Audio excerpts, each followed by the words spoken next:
ഒരു മലക്ക് ഒരു സ്വലാത്ത് ചൊല്ലിയാൽ ഒരു മലക്ക് നമ്മൾക്ക് വേണ്ടി ദുആ ചെയ്യുമെന്നാണ്. നിനക്കും ഖൈറുണ്ടാവട്ടെ, നിനക്കും ഗുണമുണ്ടാവട്ടെ എന്നൊരു മലക്ക് ദുആ ചെയ്യുമെന്നാണ്. ഞാൻ ചോദിച്ചു വമാദാകൽ മലക്, ആ മലക്കാരാണ്? അപ്പോഴാണ് ജിബ്രീൽ അലൈഹിസ്സലാം പറഞ്ഞത്, ഇന്നല്ലാഹ അസ്സ വജല്ല വക്കല മലകൻ, ഒരു മലക്കിനെ പ്രത്യേകം ഏൽപ്പിക്കും, മില്ലദുൻ ഖൽഖിക ഇലാ അയ്യുബഅസക, താങ്കളുടെ പുനർജന്മം നടക്കുന്നതുവരെ. അന്ത്യനാൾ നടന്നു. സൂറന്ന കാലത്തിൽ ഒന്നാമത്തെ ഊത്ത് കഴിഞ്ഞു. രണ്ടാമത്തെ ഊത്തിന് ശേഷം അള്ളാഹുവിന്റെ ഹബീബാണ് ആദ്യം പുനർജന്മം നൽകപ്പെടുന്നത്. ആ സമയം വരെ ഒരു സ്വലാത്ത് ചൊല്ലിയവന് ദുആ ചെയ്യാൻ അള്ളാഹു ഒരു മലക്കിനെ നിയോഗിക്കുമെന്ന് മഹാനായ ജിബ്രീൽ അലൈഹിസ്സലാം എന്നോട് പറഞ്ഞു എന്ന് മുഹമ്മദ് മുസ്തഫ സല്ലല്ലാഹു അലൈഹി വസല്ലം. ഇതാണ് സ്വലാത്ത്. ഇത് ആരാണ് പറഞ്ഞത്?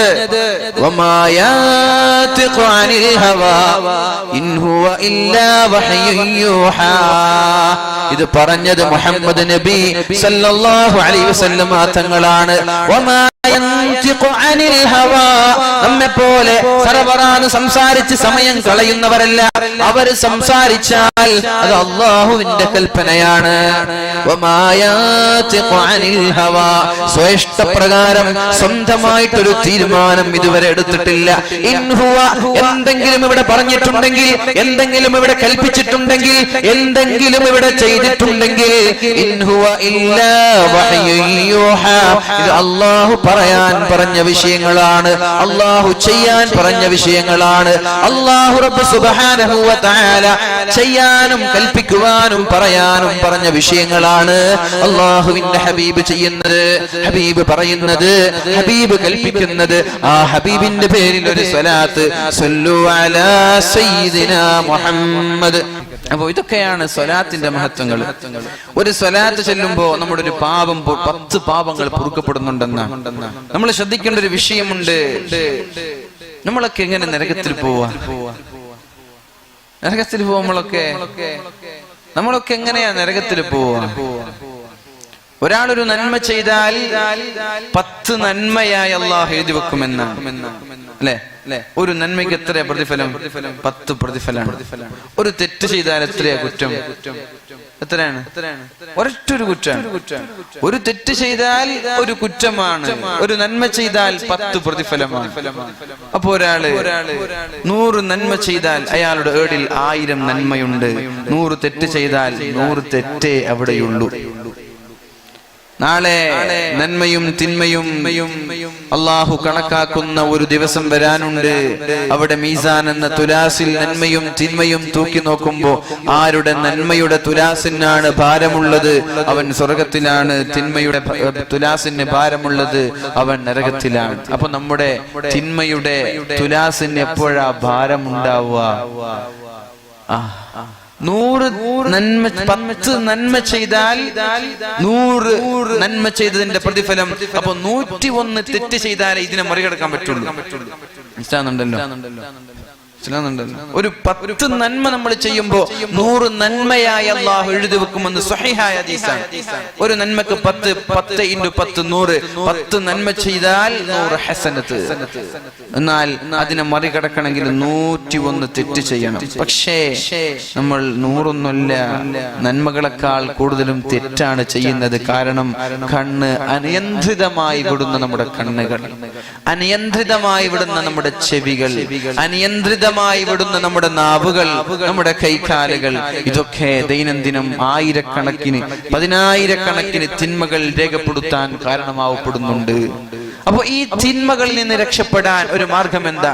ഒരു ദിവസം ഒരു 100 സ്വലാത്ത് അള്ളാഹുവിന്റെ ഹബീബിന്റെ പേരിൽ ചൊല്ലിയാൽ 1000 തിന്മകൾ നമ്മുടെ ഏടിൽ നിന്ന് അള്ളാഹു മായ്ച്ചു കളയും. 1000 തിന്മകൾ അള്ളാഹു നമ്മുടെ തിന്മയുടെ ഏടിൽ നിന്ന് മായ്ച്ചു കളയുമെന്ന് പരിശുദ്ധ റസൂലുള്ളാഹി സ്വല്ലല്ലാഹു അലൈഹി വസല്ലം തങ്ങളുടെ ഹദീസ് അടിസ്ഥാനമാക്കി നമ്മൾക്ക് മനസ്സിലാവുകയാണ്. അപ്പൊ സ്വലാത്ത് ഇൻഷാ അല്ലാഹ് ഈ ഒരു വിഷയം ഇന്നത്തെ ഒരു ക്ലാസ്സിൽ, ഇന്നത്തെ ഒരു വാലിൽ നമ്മൾക്ക് ഉപകരിക്കേണ്ട ഒരു വിഷയം ഇതാണ്. നാളെ മുതൽ, ഇന്നു മുതൽ തന്നെ ഒരു 100 സ്വലാത്ത് എല്ലാ ദിവസവും ചെല്ലാൻ പറ്റുന്ന ആളുകൾ ഒന്ന് കൈപൊക്കിയാ നോക്കട്ടെ. വെറുതെ ആവേശത്തിലൊന്നും കൈപ്പൊക്കല്ലേ. ഇനിയിപ്പോ നാളെ പഠിച്ചോനെ ഞാൻ മറന്നുപോയല്ലോ, മറ്റന്നാള് മറന്നുപോയല്ലോ, വേണ്ടെങ്കിൽ 100 ചെല്ലണ്ട, ഒരു 10 ചെല്ലാൻ പറ്റുമെങ്കിൽ 10 ചെല്ലാൻ പറ്റൂല. ഇൻഷാ അല്ലാഹ് അല്ലാഹു തൗഫീഖ് ചെയ്യട്ടെ. ഒരു 10 സ്വലാത്ത് മിനിമം, 100 കഴിയുന്ന ആളുകൾ 100 ചെല്ല, മിനിമം ഒരു 10 സ്വലാത്ത് ചെല്ലാതെ നമ്മുടെ ഒരു പകലോ നമ്മുടെ ഒരു രാത്രിയോ നമ്മളിൽ നിന്ന് വിട പറയാൻ പാടില്ല. ഒരു പ്രതിജ്ഞ എടുക്കുക, ഞാനടക്കം നിങ്ങൾ എല്ലാവരും എടുക്കുക. സുബഹിയുടെയും മഗ്രിബിന്റെയും ഇടയിൽ ഒരു 10 സ്വലാത്ത് എന്റെ ഹബീബിന്റെ പേരിൽ. ആരാണ് ആ ഹബീബ്? മഗ്രിബിന്റെയും സുബഹിയുടെയും പേരിൽ ഹബീബിന്റെ പേരിൽ ഒരു 10 സ്വലാത്ത്. 10 സ്വലാത്ത് ഇല്ലാത്തൊരു ദിനരാത്രങ്ങൾ എന്റെ ജീവിതത്തിൽ കടന്നു പോവില്ല എന്നൊരു പ്രതിജ്ഞ എടുത്ത് ഇൻഷാ അല്ലാഹ് 10 സ്വലാത്ത് ചെല്ലാൻ ഒരു അരമണിക്കൂർ മതി അല്ലേ? അരമണിക്കൂർ പോരെ 10 സ്വലാത്തല്ല? അരമണിക്കൂർ വരെ മതി അല്ലേ? അരമണിക്കൂർ വേണോ? 1 മിനിറ്റ് പോരെ? 1 മിനിറ്റ് മതി 10 സ്വലാത്ത്. അരമണിക്കൂറൊന്നും വേണ്ട, നിങ്ങളാകെ വിഷമത്തിലാവണ്ട. 1 മിനിറ്റ് എന്റെ ഹബീബിന് വേണ്ടി ചെലവഴിക്കാൻ എനിക്ക് കഴിയുന്നില്ലെങ്കിൽ പിന്നെ ഞാൻ എന്തിന് ജീവിക്കുന്നു, നമ്മളൊക്കെ എന്തിന് ജീവിക്കുന്നു അല്ലേ? ചിന്തിക്കുമ്പോ കാര്യം വളരെ ഗൗരവമാണ്. 24 മണിക്കൂറിൽ 2 മിനിറ്റ് എന്റെ ഹബീബിന് വേണ്ടി എനിക്ക് മാറ്റിവെക്കണ്ടേ? അല്ലാഹു തൗഫീഖ് ചെയ്യട്ടെ. എളുപ്പമാണ് നമ്മുടെ ജീവിതത്തിൽ പതിവാക്കണം. മിനിമം ഒരു 23 ദിവസം തുടർച്ചയായി എല്ലാ ദിവസവും രാവിലെ 10, സുബഹി നിസ്കാരത്തിന് ശേഷം ഒരു 10, മഗ്രിബ് നിസ്കാരത്തിന് ശേഷം ഒരു 10 എന്ന രീതി നമ്മൾ ചെല്ലിയാൽ നമ്മൾക്കൊരു 23 ദിവസം കണ്ടിന്യൂ തുടർച്ചയായി ചെയ്താൽ ഇൻഷാ അല്ലാഹ് മരണം വരെ ചെല്ലാൻ നമ്മൾക്ക് പറ്റും. അല്ലാഹു തൗഫീഖ് നൽകുമാറാവട്ടെ. അല്ലാഹു തൗഫീഖ് നൽകുമാറാവട്ടെ. അല്ലാഹു നമ്മെ അനുഗ്രഹിക്കുമാറാവട്ടെ. അപ്പോൾ ഇൻഷാ അല്ലാഹ് അല്ലാഹുവിന്റെ ഹബീബിന്റെ പേരിൽ ഒരു 10 സ്വലാത്തെങ്കിലും എല്ലാ ദിവസവും ചെല്ലുന്ന ആളായി നമ്മൾ മാറണം. അല്ലാഹു നമ്മൾക്ക് അതിനുള്ള അവസരം, അല്ലാഹു നമ്മൾക്ക് അതിനുള്ള സൗഭാഗ്യവും നൽകി നമ്മെ അനുഗ്രഹിക്കുമാറാവട്ടെ. ആരാണ് റസൂലുള്ളാഹി സ്വല്ലല്ലാഹു അലൈഹി വസല്ലം? ഒരിക്കൽ അല്ലാഹുവിന്റെ ഹബീബ് ഖബർസ്ഥാനിൽ ചെന്നുകൊണ്ട് ഇങ്ങനെ കരയുന്നുണ്ട്. അപ്പോഴാണ് ഒരു സഹാബി ചോദിച്ചത്, യാ റസൂലല്ലാഹ്, എന്തിനാണ് നബിയെ നിങ്ങൾ കരയുന്നത്? ലിമ തബ്കി യാ റസൂലല്ലാഹ്, അല്ലാഹുവിന്റെ ഹബീബേ എന്തിനാണ് കരയുന്നത്? നബി തങ്ങൾ ഇങ്ങനെ രാത്രിയിൽ ഏകാന്തമായി ശ്മശാനമുഖതയിൽ ഖബർസ്ഥാനിന്റെ മുമ്പിൽ നിന്നിട്ട് കരയുന്നുണ്ട്. കണ്ണുനീരിൽ നിന്ന് കണ്ണുനീര് വാർന്നൊലിക്കുന്നുണ്ട്. സ്വഹാബി ചോദിച്ചു, ലിമ തബ്കി യാ റസൂലല്ലാഹ്, അല്ലാഹുവിന്റെ ഹബീബേ എന്തിനാണ് താങ്കൾ കരയുന്നത്?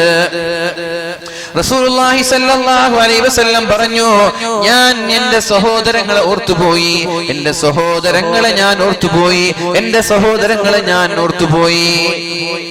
അപ്പോഴാണ് സ്വഹാബി ചോദിച്ചത്, അവലസ്നാ ഇഖ്വാനുക യാ റസൂലല്ലാഹ്, അല്ലാഹുവിന്റെ ഹബീബേ ഞങ്ങൾ അങ്ങയുടെ ഞങ്ങൾ അങ്ങയുടെ സഹോദരങ്ങളല്ലേ, ഞങ്ങൾ അങ്ങയുടെ സഹോദരങ്ങളല്ലേ? ഇസ്തഖ്തു ലിഇഖ്വാനി, എന്റെ സഹോദരങ്ങളെ കാണാൻ എനിക്ക് പൂതിയായി, എന്റെ സഹോദരങ്ങളെ കാണാൻ എനിക്ക് കൊതിയായി, എന്റെ സഹോദരങ്ങളെ കാണണമെന്ന് എന്റെ മനസ്സിന് ആഗ്രഹമുണ്ട്.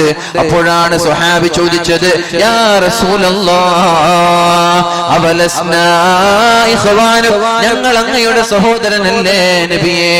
അപ്പോഴാണ് അല്ലാഹുവിന്റെ ഹബീബ് സ്വഹാബാക്കളോട് പറഞ്ഞത്, ലാ, നിങ്ങൾ എന്റെ സഹോദരങ്ങളല്ല, ബൽ അൻതും സ്വഹാബി, നിങ്ങൾ എന്റെ സ്വഹാബാക്കളാണ്, നിങ്ങൾ എന്റെ അനുചരന്മാരാണ്, നിങ്ങൾ എന്റെ ഫോളോവേഴ്സ് ആണ്, നിങ്ങൾ എന്റെ സഹോദരങ്ങളല്ല. ആരാണ് എന്റെ സഹോദരങ്ങൾ?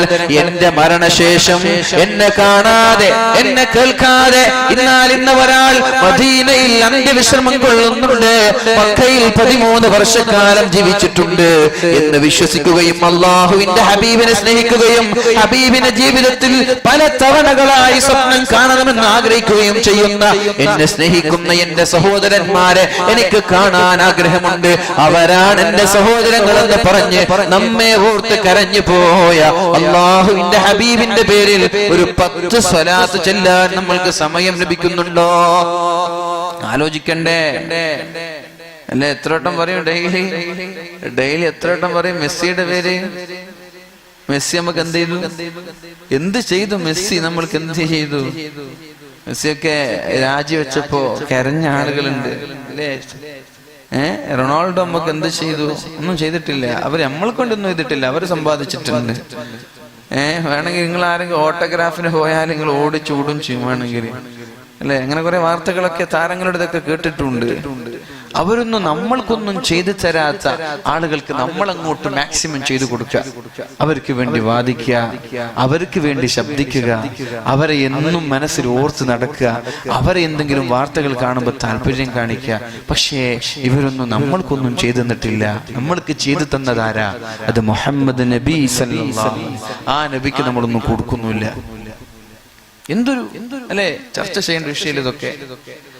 അല്ലാഹു തആല പറയുന്നുണ്ട് സൂറത്തു തൗബയിൽ, ഖുൽ ഇൻ കാന ആബാഉകും വഅബ്നാഉകും വഅസ്വാജുകും വഅശീറതുകും വഅംവാലുകും റസൂലുള്ളാഹി സ്വല്ലല്ലാഹു അലൈഹി വസല്ലം തങ്ങളോടുള്ള സ്നേഹത്തിന്റെ ഒരു ഭാഗം അല്ലാഹു തആല നമ്മോട് പഠിപ്പിക്കുകയാണ്. ഖുൽ ഇൻ കാന ആബാഉകും വഅബ്നാഉകും വഇഖ്വാനുകും, നിങ്ങൾക്ക് നിങ്ങളുടെ മക്കളോടാണോ, നിങ്ങളുടെ സഹോദരങ്ങളോടാണോ, നിങ്ങളുടെ ഭാര്യമാരോടാണോ, ഔ അശീറത്തുക്കും, നിങ്ങളുടെ ഭാര്യമാരാണോ, അല്ലെങ്കിൽ നിങ്ങളുടെ മക്കളാണോ, ഔ തിജാറത്തുൻ തഖ്ശൗന കസാദഹാ, നഷ്ടം വരുമോ എന്ന് ഭയപ്പെടുന്ന കച്ചവടമാണോ, ഔ തിജാറത്തുൻ തഖ്ശൗന കസാദഹാ ഔ മസാകിന തർലൗനഹാ, നിങ്ങളുടെ അമ്പരച്ചുംബികളായ വീടാണോ, അല്ല നിങ്ങളുടെ സമ്പത്തും നിങ്ങളുടെ കച്ചവടവുമാണോ, അഹബ്ബ ഇലൈക്കും മിനല്ലാഹി വറസൂലി, നിങ്ങൾക്ക് അല്ലാഹുവിനെക്കാളും അല്ലാഹുവിന്റെ ഹബീബിനെക്കാളും ഇഷ്ടം. ആയത്ത് കൃത്യമായിട്ട് എനിക്ക് ഓർമ്മ വരുന്നില്ല, അതുകൊണ്ടാണ്. قل إن كان آباؤكم أو أبناؤكم أو أزواجكم أو عشيرتكم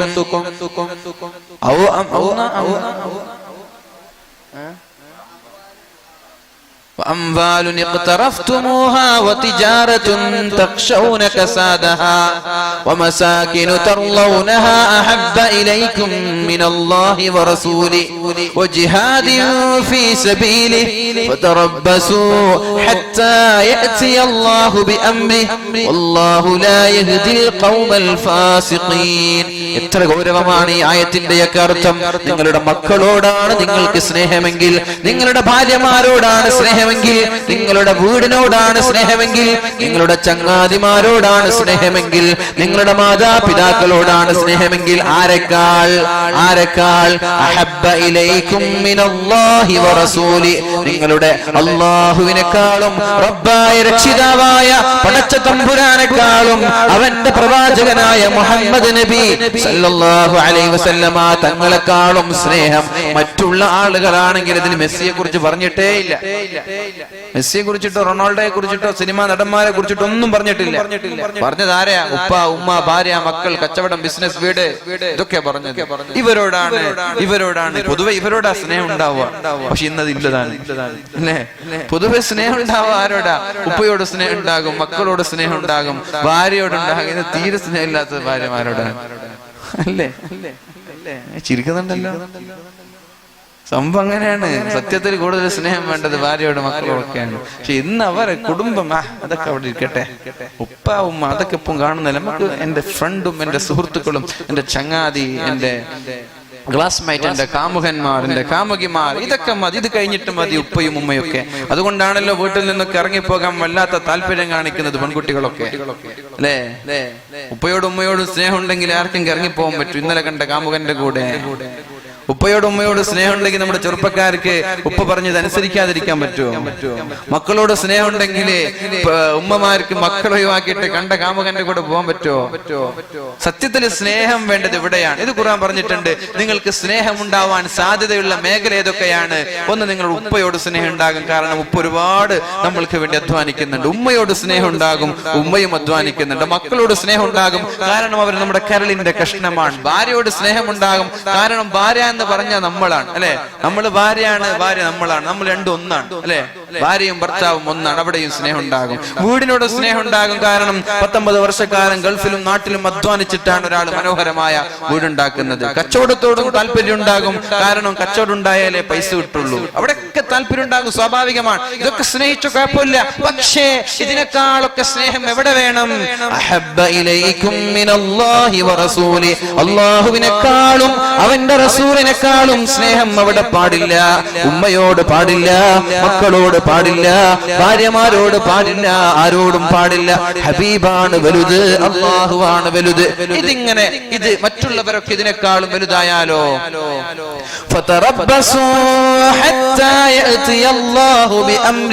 അല്ലാഹുവിന്റെ ഒരു ശിക്ഷ നിങ്ങളിലേക്ക് വരാനിരിക്കുന്നുണ്ട്, കാത്തിരുന്നോളണം.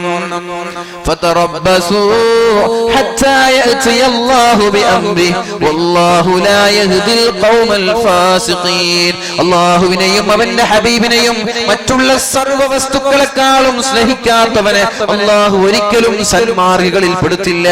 അല്ലാഹു ലാ യഹ്ദിൽ ഖൗമൽ ഫാസിഖീൻ, അവര് തെമ്മാടികളാണ്. ആദ്യം പ്രിയോറിറ്റി അല്ലാഹുവിനോടും റസൂലിനോടും, അത് കഴിഞ്ഞിട്ടേ ബാക്കിയുള്ളവരോടുള്ളൂ. ഈ പ്രിയോറിറ്റി മറ്റുള്ളവർക്ക് കൊടുത്താലോ, ഇന്നല്ലാഹു വല്ലാഹു ലാ യഹ്ദിൽ ഖൗമൽ ഫാസിഖീൻ, അവൻ തെമ്മാടിയാണ്, അവൻ അല്ലാഹു നന്നാക്കൂല. നിങ്ങൾ അല്ലാഹുവിന്റെ കോപം, അല്ലാഹുവിന്റെ ശിക്ഷ, അല്ലാഹുവിന്റെ അദാബിനെ കാത്തിരിക്കണമെന്നൊരു താക്കീത് സൂറത്തു തൗബയിൽ അല്ലാഹു പറയുന്നുണ്ട്. കാര്യം ഗൗരവമാണ്. അതുകൊണ്ട് അല്ലാഹുവിനെ സ്നേഹിക്കുന്ന മുത്തഖീങ്ങളിൽ അല്ലാഹു പെടുത്തട്ടെ. മഹാനായ ഉമർ ഇബ്നുൽ ഖത്താബ് റളിയല്ലാഹു അൻഹു പറഞ്ഞു, യാ റസൂലല്ലാഹ്, അല്ലാഹുവിന്റെ ഹബീബേ, എനിക്ക് അങ്ങയെ വല്ലാത്ത ഇഷ്ടമാണ്, അങ്ങയോട് വല്ലാത്ത സ്നേഹമാണ് നബിയേ, അങ്ങയോട് വല്ലാത്ത താല്പര്യമാണ് നബിയേ. എന്റെ ശരീരം കഴിഞ്ഞാൽ ഞാൻ ഏറ്റവും സ്നേഹിക്കുന്നത് അങ്ങയെയാണ്. ആദ്യം ശരീരം, അത് കഴിഞ്ഞാലോ പിന്നെ ഭാര്യ മക്കളൊന്നല്ല, അങ്ങാണ് നബിയെ, മുഹമ്മദ് നബി സല്ലല്ലാഹു അലൈഹി വസല്ലം. പറ്റൂല, നിന്റെ ശരീരം കഴിഞ്ഞിട്ട് എനിക്ക് സ്ഥാനം തരിക, ഞാൻ നടക്കൂല. നിന്റെ ശരീരത്തെക്കാളും നീ എന്നെ സ്നേഹിക്കുന്നത് വരെ ഉമറേ ആയിട്ടില്ല, നീ പരിപൂർണ മുഅ്മിനല്ല, നീ സത്യവിശ്വാസിയല്ല, നീ സത്യവിശ്വാസിയല്ല, പരിപൂർണമായ വിശ്വാസിയല്ല. ലാ യാ ഉമർ, ശരിയായിട്ടില്ല.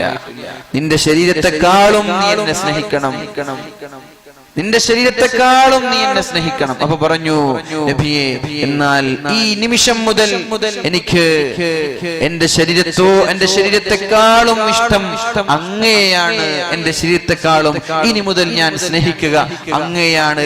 എന്റെ ശരീരത്തിലേക്ക് ഒരു മുള്ള് തറച്ചു, അങ്ങയുടെ ശരീരത്തിലേക്ക് ഒരു മുള്ള് തറച്ചു, എന്നാൽ ഈ മുള്ളിന് വേദന എനിക്ക് അനുഭവിക്കുകയേ ഇല്ല. എന്റെ വേദന എന്താ?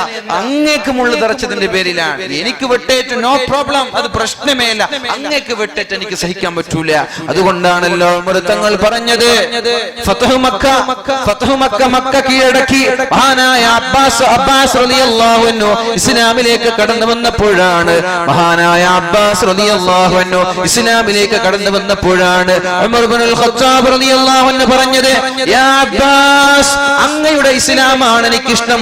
എന്റെ ഉപ്പ, എന്റെ പിതാവ്, എന്നെ തീറ്റിപ്പോറ്റി എന്റെ പിതാവായ ഖത്താബ് ഇസ്ലാമിലേക്ക് വരുന്നതിനേക്കാളും എനിക്കിഷ്ടം അബ്ബാസ് ഇസ്ലാമിലേക്ക് കടന്നു വരലാണ്. കാരണം ഖത്താബിന്റെ ഉപ്പയാണ് അബ്ബാസ്, റസൂലുള്ളാഹി സ്വല്ലല്ലാഹു അലൈഹി വസല്ലം തങ്ങളുടെ പിതൃവ്യനാണ്. നബി തങ്ങളുടെ ആളാപ്പ ഇസ്ലാം സ്വീകരിക്കുന്നതാണ്. എന്റെ ഉപ്പ ഇസ്ലാമിലേക്ക് കടന്നു വരുന്നതിനേക്കാളും എനിക്കിഷ്ടം. എന്തേ? ആദ്യം ശരീരമായിരുന്നു, പിന്നെ അങ്ങോട്ട് പൂർണ്ണമായിട്ട് മാറ്റി. എന്നിട്ട് പറഞ്ഞു, അബ്ബാസ് റളിയല്ലാഹു അൻഹു ഇസ്ലാമിലേക്ക് കടന്നു വരുമ്പോഴല്ലേ എന്റെ ഹബീബിന്റെ കണ്ണിന് കുളിർമയുണ്ടാകുന്നത്, എന്റെ ഹബീബിന് സന്തോഷം ഉണ്ടാകുന്നത്. ഹബീബിന്റെ സന്തോഷമാണ് എന്റെ സന്തോഷം. എന്റെ ഉപ്പ ഇസ്ലാമിലേക്ക് കടന്നു വരുന്നതിനേക്കാളും അല്ലാഹുവിന്റെ ഹബീബിന്റെ കണ്ണിന് കുളിർമ ലഭിക്കുന്നത് മഹാനായ ഹബീബിന്റെ പിതൃവ്യനായ അബ്ബാസ് തങ്ങൾ ഇസ്ലാമിലേക്ക് കടന്നു വരലാണല്ലോ. അതുകൊണ്ട് അങ്ങയുടെ ഇസ്ലാമാണ് എനിക്കിഷ്ടമെന്ന് പറഞ്ഞ മഹാനായ ഉമർ ഇബ്നുൽ ഖത്താബ് റളിയല്ലാഹു അൻഹുവിനോട് അല്ലാഹുവിന്റെ ഹബീബ് പറഞ്ഞു, ഉമർ, ഇപ്പോഴാണ് ഉമറേ നിന്റെ വിശ്വാസം പൂർണ്ണമായത്. നമ്മളൊക്കെ എന്ത് മുസ്ലിം എന്ന് പറയാൻ പറ്റും? എന്നെ എടുക്കാം, നിങ്ങളെ കുറ്റപ്പെടുത്തില്ല, ഞാൻ എടുക്കാതിന് ഉത്തരവാദിയാണ് എന്ന് പറയാൻ പറ്റും? നമ്മളൊക്കെ നമ്മുടെ മനസ്സ് ഹബീബിനെ കുറിച്ചാണോ ചിന്തിക്കാറ്? ചിന്തിക്കേണ്ട വിഷയമാണ്, പ്രത്യേകം ചിന്തിക്കുക, മനസ്സറിഞ്ഞുകൊണ്ട് ചിന്തിക്കുക. അങ്ങനെ കേട്ടിട്ട് പോയിട്ട് കാര്യമില്ല, അല്ലേ? അല്ലാഹു എല്ലാവരെക്കാളും ആത്മാർത്ഥമായി അല്ലാഹുവിന്റെ ഹബീബിനെ സ്നേഹിക്കാൻ നമ്മൾക്ക് തൗഫീഖ് നൽകുമാറാവട്ടെ. لو كان حبك صادقا لأطعته إن المحب لمن يحب يطيع. നമ്മൾ പറയുന്നുണ്ടല്ലോ എനിക്ക് അല്ലാഹുവിനെ ഇഷ്ടമാണെന്ന്, ഹബീബിനെ ഇഷ്ടമാണെന്ന്. അത് വെറും വാക്ക് മാത്രമാണ്. എനിക്ക് അല്ലാഹുവിനെ ഇഷ്ടം, എനിക്ക് എന്റെ ഹബീബിനെ ഇഷ്ടമുണ്ട് എന്ന് നാഴികക്ക് 40 വട്ടം വിളിച്ചു പറയുന്നവർ അത് വെറും പാഴ്വാക്കാണ്. ആ വാക്കിന് വിലയില്ല, പുല്ല് വില പോലും ആ വാക്കിനില്ല. എന്തേ? നിനക്ക് അല്ലാഹുവിന്റെ ഹബീബിനോടാണ് ഇഷ്ടമെങ്കിൽ നിന്റെ സ്നേഹം, നിന്റെ വാക്കിന് വിലയുണ്ടെങ്കിൽ, നീ അല്ലാഹുവിന്റെ ഹബീബിനോടുള്ള സ്നേഹം യാഥാർത്ഥ്യമാണെങ്കിൽ, ഇന്നൽ മുഹിബ്ബ ലിമൻ യുഹിബ്ബു യുതീഉ, ആരെയാണോ സ്നേഹിക്കുന്നത് അവര് പറയുന്നത് അണ്ണാക്ക് തൊടാതെ വിശ്വസിക്കും. സ്നേഹിക്കുന്നവർ കാമുകിക്ക് വേണ്ടി ഭക്ഷണം നൽകാൻ തയ്യാറാവുന്ന ചെറുപ്പക്കാരില്ലേ, കാമുകിമാർക്ക് വേണ്ടി മൊബൈൽ ഫോൺ വാങ്ങിച്ചു കൊടുക്കാൻ തയ്യാറാവുന്നവർ, കാമുകിക്ക് വേണ്ടി സിനിമക്ക് കൊണ്ടുപോകാൻ തയ്യാറാവുന്നവർ, ഒരുപക്ഷെ അവരുടെ വീട്ടിൽ ഒരു നേരത്തെ ഭക്ഷണത്തിന് വേണ്ടി മാതാപിതാക്കൾ കഷ്ടപ്പെടുന്നുണ്ടെങ്കിലും തന്റെ കാമുകിയുടെ ആവശ്യം ഒരു ബർഗർ കഴിക്കണമെങ്കിൽ എവിടെന്നെങ്കിലും മോഷ്ടിച്ചു കൊണ്ടുവന്ന് കൊടുക്കാൻ തയ്യാറാവും. എന്തേ? നിനക്ക് അവരോടുള്ള സ്നേഹം സത്യമാണ്, അതുകൊണ്ട് അവർക്ക് വേണ്ടി ത്യാഗം ചെയ്യാൻ നീ തയ്യാറാണ്. അപ്പൊ നമ്മുടെ സ്നേഹം സത്യാണോ? إن كان حبك صادقا لأطعته إن المحب لمن يحب يطيع. അല്ലാഹുവിന്റെ ഹബീബിനോടും അല്ലാഹുവിനോടുമുള്ള സ്നേഹം യാഥാർത്ഥ്യമാണെങ്കിൽ അവർ പറയുന്നതേ നമ്മൾ അനുസരിക്കുള്ളൂ. തെറ്റ് ചെയ്യാൻ നമ്മൾക്ക് പറ്റൂല. അതുകൊണ്ട് കപടമായ വാക്കുകൾ പറഞ്ഞു നടക്കല്ലേ. ഈ സ്നേഹമൊക്കെ കാപട്യമാണ്. ആ പുഞ്ചിരി കുലീനമാം കള്ളം, നെഞ്ചി കീറി ഞാൻ നേരിനെ കാട്ടാം. അതൊരു മലയാള കവിയുടെ വാക്കുകളാണ്. ആ പുഞ്ചിരി, മുഖം നോക്കിയിട്ട് എന്താ പുഞ്ചിരി, പക്ഷേ കുലീനമാം കള്ളം. നീ ആ പുഞ്ചിരിയൊക്കെ വെറുതെ സോപ്പിടാൻ വേണ്ടിയിട്ടുള്ള പുഞ്ചിരിയാണ്. നെഞ്ചു കീറി ഞാൻ നേരിനെ കാട്ടാം, നിന്റെ അകത്തളങ്ങളിൽ സ്നേഹമൊന്നുമില്ല, ഇത് വെറും ഒരു കണ്ണിൽ പൊടിയിടാനുള്ള പുഞ്ചിരിയാണ്. നമ്മുടെ വാക്കുകൾ അങ്ങനെ തന്നെ. മഹാനായ കഅബ് റളിയല്ലാഹു അൻഹു അല്ലാഹുവിന്റെ ഹബീബിന്റെ സന്നിധിയിലേക്ക് വരുന്നുണ്ട്. യാ റസൂലല്ലാഹ്, എന്ത് പറ്റി നബിയേ?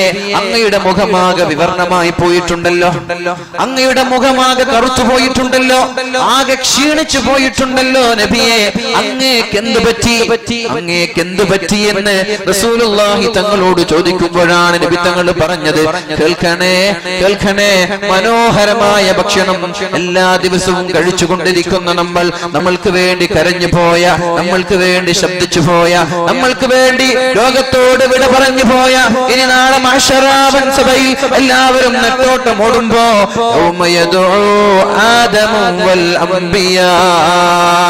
എല്ലാവരും പറയുന്ന വാക്ക് നഫ്സി നഫ്സി നഫ്സി നഫ്സി നഫ്സിയാ, എന്റെ ശരീരം തന്നെ കഷ്ടമാണല്ലോ, ഞാൻ തന്നെ ഭയപ്പാടിലാണല്ലോ.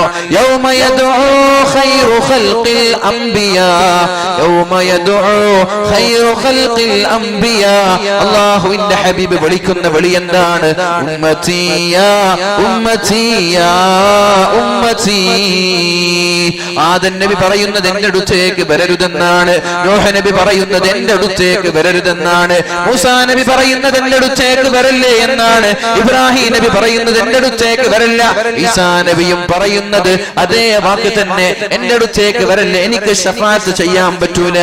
പക്ഷേ എല്ലാവരും അവർ സ്വർഗത്തിലേക്ക് പോവാൻ വേണ്ടി കാത്തിരിക്കുന്ന, എല്ലാവരും രക്ഷപ്പെടാൻ വേണ്ടി കാത്തിരിക്കുന്ന, എല്ലാവരും ആകാംക്ഷയോടെ കാത്തിരിക്കുന്ന മുഹമ്മദ് നബി സല്ലല്ലാഹു അലൈഹി വസല്ലം പറയുന്നത് ഉമ്മത്തി, എന്റെ സമൂഹമേ, എന്റെ സമൂഹമേ, എന്റെ സമൂഹമേ എന്ന് പറഞ്ഞു.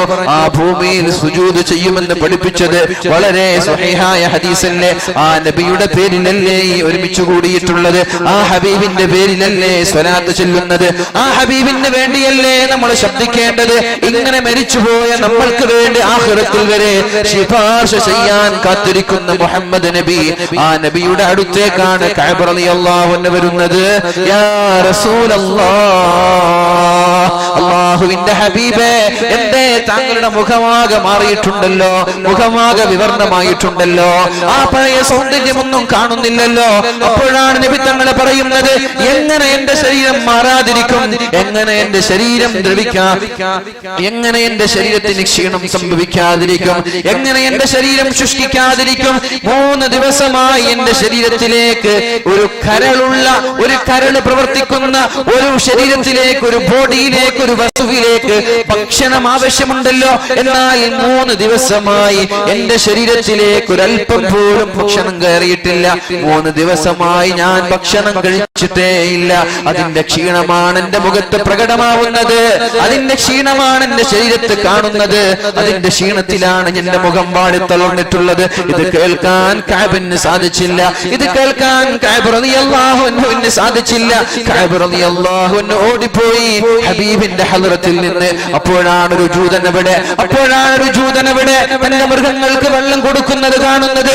ജൂതനെ വിളിച്ചു, അല്ലയോ സഹോദര, നിങ്ങളുടെ ഈ ഒട്ടകങ്ങൾക്ക് ഞാൻ ബക്കറ്റിൽ വെള്ളം നിറച്ച് ഓരോ ഒട്ടകങ്ങൾക്കും ഞാൻ വെള്ളം നൽകാം. എനിക്കൊരു ഒരു ബക്കറ്റിന് പകരം ഒരു ഈത്തപ്പഴം എന്ന രീതിയിൽ എനിക്ക് ശമ്പളം തരുമോ, എനിക്ക് പ്രതിഫലം തരുമോ എന്ന് ചോദിച്ചു. ആ ജൂത സഹോദരൻ സമ്മതിച്ചു. അദ്ദേഹത്തിന്റെ ജൂതന്റെ എല്ലാ ഒട്ടകങ്ങൾക്കും വെള്ളം നൽകി.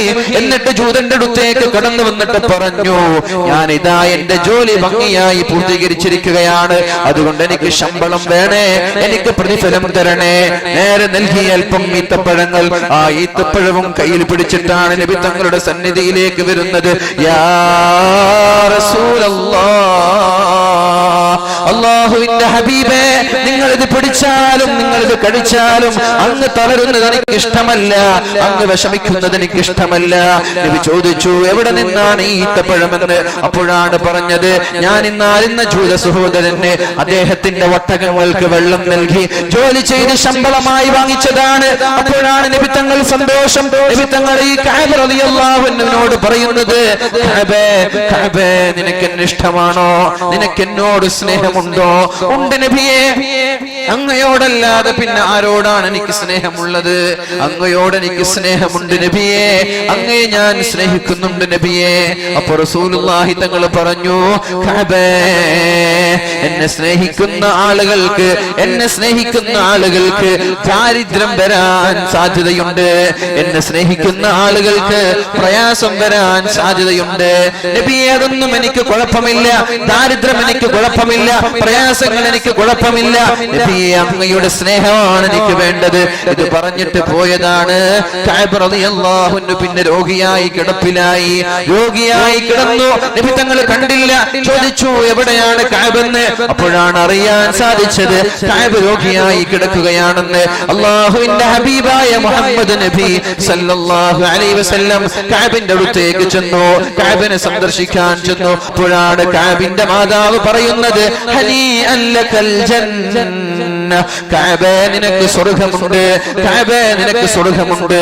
റസൂലുള്ളാഹി തങ്ങൾ ചോദിച്ചു, ആരാണ് ആ പെണ്ണ് എന്ന്? അപ്പൊ പറഞ്ഞു, ഇത് കഅബിന്റെ മാതാവാണ്. ഉമ്മയോട് ചോദിച്ചു, ആരാണ് നിങ്ങളോട് പറഞ്ഞത് കഅബിന് സ്വർഗ്ഗമുണ്ട് എന്ന്? കഅബ് ജീവിതത്തിൽ ആവശ്യമില്ലാത്ത വർത്തമാനങ്ങൾ ഉപേക്ഷിച്ചിട്ടുണ്ടോ, അല്ലെങ്കിൽ അനാവശ്യമായ കാര്യങ്ങളിൽ ഇടപെട്ടിട്ടുണ്ടോ എന്നൊക്കെ നിങ്ങൾക്ക് അറിയുമോ?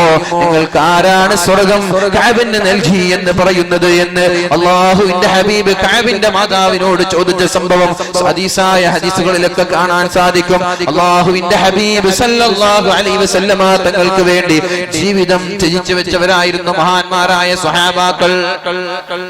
എന്റെ ജീവിതമല്ല വലുത്, എനിക്ക് വലുത് നബിയാണ്. അല്ലാഹു നമ്മൾക്കൊക്കെ തൗഫീഖ് നൽകുമാറാവട്ടെ. റസൂലുള്ളാഹി സല്ലല്ലാഹു അലൈഹി വസല്ലം തങ്ങളുടെ പേരിലാണ് ഈ സ്വലാത്തുകളൊക്കെ ചെല്ലുന്നത്. അറിയുന്നൊരു ഹദീസാണല്ലോ, ഹബീബിന്റെ പേരിൽ സ്വലാത്ത് ചെല്ലാൻ മടിക്കുന്നവൻ അല്ലാഹുവിന്റെ സ്വർഗ്ഗത്തിൽ നിന്ന് അകലെയാണ്. അല്ലേ? നമുക്ക് എല്ലാവർക്കും അറിയുന്ന ഒരു ഹദീസാണ്. മിമ്പറിൽ നിന്ന് 3 പ്രാവശ്യം ആമീൻ എന്ന് പറഞ്ഞത്. ഒന്നാമത്തെ പ്രാവശ്യം പറഞ്ഞു, അബ്അദഹുല്ലാഹ്, അല്ലാഹു അകറ്റട്ടെ, അല്ലാഹുവിന്റെ റഹ്മത്തിൽ നിന്ന് അകറ്റട്ടെ, ആമീൻ. രണ്ടാമത്തെ തവണ വന്നു, അബ്അദഹുല്ലാഹ്, അയാളെ അള്ളാഹുവിന്റെ സ്വർഗത്തിൽ നിന്ന് അകറ്റട്ടെ. ആരാണ് അയാൾ? ഒന്നാമത്തേത്, പരിശുദ്ധമായ റമദാൻ ഒരാൾക്ക് ലഭിക്കുകയും റമദാൻ കഴിഞ്ഞു പെരുന്നാളിന്റെ ആ ഒരു പെരുന്നാൾ ആകുമ്പോഴേക്കും അയാളുടെ പാപങ്ങൾ മുഴുവനായി പൊറുക്കപ്പെട്ടില്ലെങ്കിൽ അവന് സ്വർഗമില്ല, സ്വർഗത്തിൽ നിന്ന് അകലെയാണെന്ന് മുഹമ്മദ് നബി സല്ലല്ലാഹു അലൈഹി വസല്ലം. റമദാൻ കഴിഞ്ഞു, നമ്മൾക്ക് പാപങ്ങൾ പൊറുക്കപ്പെട്ടിട്ടുണ്ടോ? ദുആ ചെയ്തിട്ടുണ്ട്, തൗബ ചെയ്തിട്ടുണ്ടെങ്കിൽ വിശ്വസിച്ചേക്ക്, എന്റെ തെറ്റൊക്കെ പുറത്തു തന്നിട്ടുണ്ട്. കാരണം നമ്മൾക്ക് പൂർണ്ണമായ വിശ്വാസമില്ലാത്തത് വലിയൊരു പ്രശ്നമാണ്. നമ്മൾ ദുആ ചെയ്യും, പിന്നെ ചില പ്രശ്നങ്ങളുണ്ട്, മറ്റുള്ളവരുമായിട്ടുള്ള ഇടപാടുകൾ, ഹക്കിടപാടുകൾ, അതുണ്ടെങ്കിൽ ദുആ സ്വീകരിക്കില്ല. ഈ ഇടപാടുകളൊക്കെ കൊടുത്തു വീട്ടി പടച്ചോനുമായിട്ടുള്ള തെറ്റുകളാണെങ്കിൽ നമ്മളൊന്ന് മനമൊരുക്കി കരഞ്ഞാൽ പൊറുക്കപ്പെടാനേ ഉള്ളൂ. കാരണം ഇത് ആര് പറഞ്ഞത്? നബി തങ്ങൾ പറഞ്ഞ ഹദീസാണ്. ഒരാളൊരു തെറ്റ് ചെയ്തു, ഖേദം വന്നു, പടച്ചോന്റെ ഭാഗത്ത് നിന്ന് വന്നു പോയല്ലോ, അസ്തഗ്ഫിറുല്ലാഹ്, നിനക്ക് പുറത്തു തരണേ എന്നൊരാൾ കരഞ്ഞു ദുആ ചെയ്താൽ പിന്നെ അയാളുടെ തെറ്റ് ഇവിടെ എഴുതി വെക്കില്ല. കമല്ലാ ദംബല, അയാൾക്ക് ദോഷമില്ല എന്ന് പറഞ്ഞത് ആരാ? മുഹമ്മദ് നബി സല്ലല്ലാഹു അലൈഹി വസല്ലം. ഇത് വിശ്വസിക്കൽ ഒരു മുഅ്മിനിന്റെ അല്ലേ? ഇത് വിശ്വസിക്കൽ ഒരു മുഅ്മിനിന്റെ ബാധ്യതയാണ്. ഈ ഹദീസ് നബി തങ്ങൾ പറഞ്ഞ സ്വഹീഹായ ഹദീസാണ്. അപ്പൊ നബി തങ്ങൾ പറഞ്ഞത് അതേപോലെ നടക്കുമെന്നത് വിശ്വസിക്കേണ്ടത് ഒരു മുഅ്മിനിന്റെ ലക്ഷണമാണ്. അപ്പൊ നമ്മൾ ദുആ ചെയ്യാം, ആത്മാർത്ഥമായി കരഞ്ഞ് ദുആ ചെയ്യാം. അപ്പൊ നമ്മൾ എന്ത് ചെയ്യാ?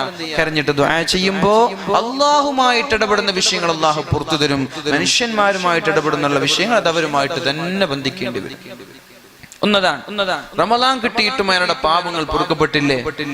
അല്ലാഹുവിൽ നിന്ന് അകലെയാണ്.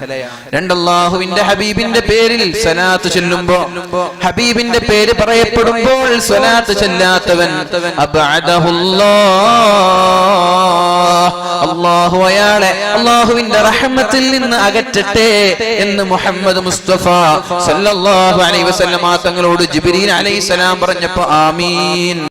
മൂന്നാമത് പറഞ്ഞു, മാതാപിതാക്കളെ വാർദ്ധക്യ സമയത്ത് പരിപാലിക്കാൻ അവസരം ലഭിച്ചു. അങ്ങനെ ലഭിക്കുന്നതൊരു സൗഭാഗ്യമാണ്, വലിയ ഭാഗ്യമാണ്. ഉമ്മയെയും ഉപ്പയെയും ശുശ്രൂഷിക്കാൻ ഒരാൾക്ക് അവസരം ലഭിച്ചു എന്ന് വെച്ചാൽ ഒരു 50-60 വയസ്സാകുമ്പോൾ ഉപ്പ മരിച്ചു പോയില്ല, ഉപ്പ ഒരു 70-80 വയസ്സ് വരെ ഉപ്പയും ഉമ്മയും ജീവിച്ചു. അങ്ങനെ നമ്മുടെ വീട്ടില് വൃദ്ധരായ ഉമ്മയും ഉപ്പയും ഉണ്ടെങ്കിൽ നമ്മൾ വലിയ ഭാഗ്യവാന്മാരാണ്. അവരെ നല്ല രീതിയിൽ പരിപാലിച്ചാൽ, അവരെ നല്ല രീതിയിൽ ബഹുമാനിച്ചു, വേണ്ട ചികിത്സകൾ ചെയ്തു, ശുശ്രൂഷകൾ ചെയ്തു, പരിപാലിച്ചു. ഉമ്മ മരിച്ചുപോയി, ഉപ്പ മരിച്ചുപോയി, അവരുടെ രണ്ടുപേരുടെയും മരണത്തോടുകൂടെ നമ്മുടെ ജീവിതത്തിന്റെ പാപങ്ങൾ പൊറുക്കപ്പെട്ടു. ഇനി വാർദ്ധക്യത്തിന്റെ ആ ഒരു കഷ്ടപ്പാടുകൾ സഹിച്ചുകൊണ്ട് ഉമ്മയും ഉപ്പയും ജീവിക്കുന്ന ഒരു വീട്ടിൽ അവരെ മെയിൻറ്റെയിൻ ചെയ്യാൻ മക്കൾ തയ്യാറായില്ലേ? അപ്പൊ അവർക്ക് നരകമാണ്, അവർ അല്ലാഹുവിന്റെ റഹ്മത്തിൽ നിന്ന് അകലെയാണ്. അപ്പോ സ്വർഗത്തിലേക്കുള്ള എളുപ്പവഴി ഉമ്മയെയും ഉപ്പയെയും അനുസരിക്കലും അവർക്ക് വേണ്ടുന്ന കാര്യങ്ങൾ ചെയ്തു കൊടുക്കലാണ്. നരകത്തിലേക്കുള്ള എളുപ്പവഴി ഉമ്മയെയും ഉപ്പയെയും ധിക്കരിക്കലുമാണ്. അല്ലാഹു രക്ഷപ്പെടുത്തട്ടെ.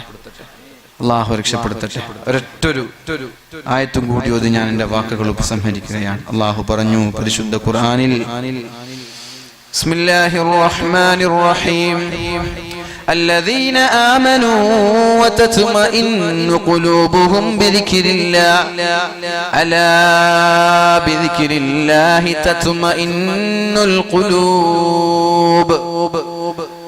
الذين آمنوا സത്യവിശ്വാസികളായ ആളുകൾ, വതത്മഇന്നു ഖുലൂബുഹും ബിദിക്രില്ലാഹ്, ഒരാളുടെ മനസ്സിന് സമാധാനം ലഭിക്കുന്നത് ബിദിക്രില്ലാഹ്, അവൻ അല്ലാഹുവിനെ സ്മരിക്കുമ്പോഴാണ്. ഹബീബിനെ സ്മരിക്കുന്നത് അല്ലാഹുവിനെ സ്മരിക്കുന്നതിന് തുല്യമാണ്. ഒരാൾ സ്വലാത്ത് ചൊല്ലി, അതും ദിക്ർ തന്നെയാണ്. സ്വലാത്ത് ചൊല്ലിയ നബി തങ്ങളെ സ്നേഹിക്കുന്നത് ആർക്ക് വേണ്ടി? അള്ളാഹുവിന് വേണ്ടിയിട്ടാണ്. നബി തങ്ങളുടെ പേരിൽ സ്വലാത്ത് ചൊല്ലുന്നത് അള്ളാഹുവിനോട് സ്നേഹമുള്ളത് കൊണ്ടാണ്. അള്ളാഹു ഉണ്ട് എന്ന് അംഗീകരിച്ചത് കൊണ്ടല്ലേ ഈ ഹബീബിന്റെ പേരിൽ നമ്മൾ സ്വലാത്ത് ഇല്ല. ഒരാൾക്ക് അള്ളാഹുവിന് വിശ്വാസം ഇല്ലെങ്കിൽ പിന്നെ ഈ നബിയുടെ പേരിൽ സ്വലാത്ത് ചൊല്ലില്ല. ഇല്ല. അലാ, നിങ്ങൾ അറിയണേ, അലാ ബിദിക്രില്ലാഹി തത്മഇന്നുൽ ഖുലൂബ്, മനുഷ്യന്മാരുടെ ഹൃദയത്തിന് സമാധാനം ലഭിക്കുന്നത്, ശാന്തി ലഭിക്കുന്നത്, സന്തോഷം ലഭിക്കുന്നത് അല്ലാഹുവിനെ ഓർക്കുമ്പോഴാണ് എന്ന് പരിശുദ്ധ ഖുർആൻ നമ്മോട് പഠിപ്പിക്കുന്നുണ്ട്. ഒരൊറ്റൊരു ഹദീസ് കൂടി, ഇദാ നാമ ഇബ്നു ആദം ആദം നബി അലൈഹിസ്സലാമിന്റെ സന്തതികളായ നമ്മൾ ഉറങ്ങാൻ കിടക്കുമ്പോ ഖാലൽ മലക്കു ലിശ്ശൈത്വാൻ, മലക്കുണ്ട് നമ്മുടെ കൂടെ, ഒരു പിശാചുണ്ട് നമ്മുടെ കൂടെ. എല്ലാവരുടെയും കൂടെ മലക്കുണ്ട്, പിശാചുണ്ട്. ഖിയാമത്ത് നാൾ അങ്ങനെ തന്നെ പോവാ, പിശാചുണ്ടാകും, മലക്കുണ്ടാകും. മലക്കുണ്ട്, പിശാചുണ്ട്. ഖാലൽ മലക്കു ലിശ്ശൈത്വാൻ, മലക്ക് പിശാചിനോട് പറയും, തിന്മകൾ എഴുതി വെക്കുന്ന ആളുകളോട് മലക്ക് പറയും, നിന്റെ കയ്യിലുള്ള ഏടൊന്ന് എനിക്ക് തരുമോ? തിന്മയുടെ ഏട് മലക്കിന്റെ കയ്യിൽ ഏൽപ്പിക്കും ശൈത്വാൻ. ഫമാ വജദ ഫീ സഹീഫതിഹി മിൻ ഹസനത്തിൻ മഹാബിഹാ അശറു സയ്യിആത്. മഹാന്മാരായ മലക്കുകൾ ശൈത്വാനിന്റെ കയ്യിലുള്ള തിന്മയുടെ ഏട് വാങ്ങിക്കുന്നു, എന്നിട്ട് അവരുടെ കയ്യിലുള്ള നന്മയുടെ ഏട് നോക്കുന്നു. ഇന്ന് സുബഹി മുതൽ വൈകുന്നേരം വരെ ഉറങ്ങാൻ കിടക്കുന്നത് വരെ ഒരു നന്മ നീ ചെയ്തിട്ടുണ്ടോ? ഒരു നന്മ നീ ചെയ്തിട്ടുണ്ടോ? ഉണ്ടെങ്കിൽ ആ നന്മ കാരണം നിന്റെ തിന്മയുടെ ഏടിലുള്ള 10 തിന്മകൾ അവർ മായ്ച്ചു കളയും. 2 നന്മ ചെയ്തിട്ടുണ്ടെങ്കിൽ 20 തിന്മകൾ മായ്ച്ചു കളയും. 10 നന്മകൾ ചെയ്തിട്ടുണ്ടെങ്കിൽ 100 തിന്മകൾ അല്ലാഹുവിന്റെ മലക്കുകൾ മായ്ച്ചു കളയും. എന്നിട്ടോ അതിനെ നന്മയായി ഇവിടെ എഴുതി വെക്കുകയും ചെയ്യും. അപ്പൊ നീ കളവ് പറഞ്ഞത് നന്മയുടെ ഇടയിൽ പ്രതിഫലമായി എഴുതി വെക്കും. മനസ്സിലായോ? നീ ഒന്ന് ചെറിയൊരു ചെറുദോഷം ചെയ്തത് അവിടെ ഒരു പുണ്യമുള്ള പ്രതിഫലമുള്ള കാര്യമായി എഴുതി വെക്കും. ഇത് ആർക്കാണ് ഇത് കിട്ടാനുള്ള അവസരം? എന്താ അതിനുവേണ്ടി നിങ്ങൾ ചെയ്യേണ്ടത്? നിങ്ങളിൽ നിന്നുള്ള ഒരാൾ ഉറങ്ങാൻ കിടക്കുമ്പോ, ഇന്ന് വഅല കഴിഞ്ഞ് സയ്യിദ് അവറുകളുടെ ദുആ കഴിഞ്ഞ് വീട്ടിലെത്തി വുളൂ ചെയ്തു ബെഡ്റൂമിൽ ചെന്ന് ഉറങ്ങാൻ കിടക്കുമ്പോ ഫല്യുകബ്ബിർ, നിങ്ങൾ തക്ബീർ ചൊല്ലണം 34 തവണ. അല്ലാഹു അക്ബർ, അല്ലാഹു അക്ബർ, അല്ലാഹു അക്ബർ 34 തവണ തക്ബീർ ചൊല്ലണം. സുബ്ഹാനല്ലാഹ് ചൊല്ലണം 33 തവണ. സുബ്ഹാനല്ലാഹ്, സുബ്ഹാനല്ലാഹ്, സുബ്ഹാനല്ലാഹ്. അൽഹംദുലില്ലാഹ് ചൊല്ലണേ 33 തവണ. അൽഹംദുലില്ലാഹ്, അൽഹംദുലില്ലാഹ്, അൽഹംദുലില്ലാഹ്. അങ്ങനെ 100 തവണ, 33 തവണ സുബ്ഹാനല്ലാഹ്, 33 തവണ അൽഹംദുലില്ലാഹ്. 66 ആയി. 34 തവണ അല്ലാഹു അക്ബർ എന്ന് ചൊല്ലി ഒരാൾ കിടന്നുറങ്ങി. അങ്ങനെ 100 എണ്ണം തികച്ചു കിടന്നുറങ്ങിയാൽ, സെഞ്ചുറി അടിച്ചുകൊണ്ട് കിടന്നുറങ്ങിയാൽ, നിന്റെ തിന്മകൾ അല്ലാഹുവിന്റെ മാലാക്കമാര് മായ്ച്ചു കളയുകയും ആ തിന്മകൾക്ക് പകരം ആ തിന്മകൾ എത്ര തിന്മയാണോ ചെയ്തത്, 100 തെറ്റ് ചെയ്തിട്ടുണ്ടെങ്കിൽ 100 നന്മയായി അല്ലാഹുവിന്റെ മലക്കുകൾ എഴുതി വെക്കുമെന്ന് മുഹമ്മദ് മുസ്തഫ സല്ലല്ലാഹു അലൈഹി വസല്ലം. അല്ലാഹുവിന്റെ ഹബീബിന്റെ ശഫാഅത്തിന് അർഹനായി ഉറങ്ങാൻ പറ്റുമോ? നിങ്ങൾക്ക് അല്ലാഹുവിന്റെ ഹബീബിന്റെ ശഫാഅത്തിന് അർഹനായി ഉറങ്ങാൻ പറ്റുമോ എന്ന് സ്വഹാബാക്കളോട് നബി തങ്ങൾ ചോദിക്കുമ്പോഴാണ് സ്വഹാബാക്കൾ ചോദിച്ചത്, യാ റസൂലല്ലാഹ്, നബിയെ എങ്ങനെയാണ് നാളെ ആഖിറത്തിലുള്ള ശഫാഅത്തിന് അർഹരായി ഉറങ്ങാൻ കിടക്കുമ്പോൾ ഒരാൾക്ക് ഉറങ്ങാൻ പറ്റുന്നത്? നിങ്ങൾ വിഷമിക്കരുത്, നിങ്ങൾ ഇതിനെക്കുറിച്ച് ടെൻഷൻ അടിക്കേണ്ട ആവശ്യമില്ല. ഉറങ്ങാൻ കിടക്കുമ്പോ എന്റെ പേരിൽ ഒരു 10 സ്വലാത്ത് ചൊല്ലാൻ നിങ്ങൾ തയ്യാറായാൽ നാളെ എന്റെ ശഫാഅത്തിന് നിങ്ങൾ അർഹരാണ് എന്ന് മുഹമ്മദ് മുസ്തഫ സല്ലല്ലാഹു അലൈഹി വസല്ലം. അതുകൊണ്ട് ഉറങ്ങാൻ കിടക്കുമ്പോൾ ഒരു 10 സ്വലാത്ത്, രാവിലെ ഒരു 10 സ്വലാത്ത്, മഗ്രിബിന് ശേഷം ഒരു 10 സ്വലാത്ത് എല്ലാ ദിവസവും മരണം വരെ തുടർച്ചയായി ചെയ്യുവാൻ അല്ലാഹു തൗഫീഖ് ചെയ്യട്ടെ. അല്ലാഹുവിന്റെ ഹബീബിനെ സ്നേഹിക്കുവാൻ അല്ലാഹു തൗഫീഖ് ചെയ്യട്ടെ. ഹബീബിന്റെ ശഫാഅത്തിന് അർഹരായി നാളെ ആഖിറത്തിൽ ഒരു നിമിഷം പോലും നരകത്തിൽ കടക്കാതെ സ്വർഗ്ഗത്തിലേക്ക് പോകുന്ന മുത്തഖീങ്ങളിൽ അല്ലാഹു നമ്മെ ഉൾപ്പെടുത്തട്ടെ. സ്വലാത്ത് ചൊല്ലി ഒരുപാട് സ്വലാത്തുകൾ ചൊല്ലുമ്പോഴേക്കും നമ്മുടെ പ്രയാസങ്ങൾ അല്ലാഹു തീർത്തു തരട്ടെ. അല്ലാഹു നമ്മുടെ ദോഷങ്ങൾ പുറത്തു തരട്ടെ. അല്ലാഹു നമ്മുടെ വിഷമങ്ങൾ അകറ്റി തരട്ടെ. അല്ലാഹു നമ്മുടെ മക്കളെ സാലിഹീങ്ങളിൽ പെടുത്തട്ടെ. അല്ലാഹു നമ്മുടെ സമ്പത്തിൽ ബറക്കത്ത് ചെയ്യട്ടെ. നമ്മൾക്ക് ഭക്ഷണം നൽകിയ ആളുകൾ അവർക്ക് സ്വർഗീയ ഭക്ഷണം നൽകട്ടെ, സ്വർഗീയ പാനീയം നൽകട്ടെ. അല്ലാഹു സ്വർഗീയ സുഖങ്ങൾ നൽകി അല്ലാഹു അവരെ സ്വീകരിക്കുമാറാവട്ടെ. നമ്മെ സ്നേഹിക്കുന്ന ആളുകളുണ്ട്, സഹായിക്കുന്ന ആളുകളുണ്ട്, എപ്പോഴും ബന്ധപ്പെടുന്ന ആളുകളുണ്ട്, സ്നേഹബന്ധം നിലനിർത്തുന്ന ആളുകളുണ്ട്. അല്ലാഹു റബ്ബ് സുബ്ഹാനഹു വ തആല ഇഹപര വിജയം നൽകി അവരെയും നമ്മയും അനുഗ്രഹിക്കുമാറാവട്ടെ.